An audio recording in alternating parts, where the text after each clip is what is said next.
Tremblers. Then honoring the service of a war hero just months after his family was targeted by thieves.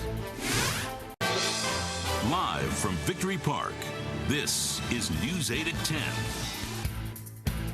Today, a medal presentation happened in Fort Worth to honor a veteran from World War II. This is actually the second time those medals have been given, in fact. Several months ago, you may have seen the story that we did on the precious military medals that were stolen. Well, a very influential North Texan saw that report and did something about it. Even a chest covered in medals doesn't adequately describe the sacrifices of Army Sergeant Lewis Reed in World War II. During the conflict, he was bayoneted by a Japanese soldier. Instead of giving up or running to get help, he stuffed a piece of his own shirt into the hole in his side, and he kept fighting. Sergeant Reed was also injured by shrapnel and by a bullet that hit his helmet, and the story didn't end there.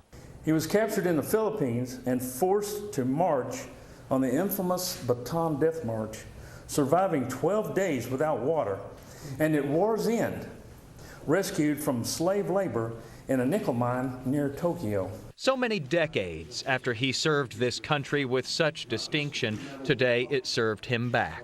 Copies of all his medals, including the Bronze Star and the Purple Heart, were presented to Sergeant Reed's widow. Yes, ma'am. It made right a deed so wrong.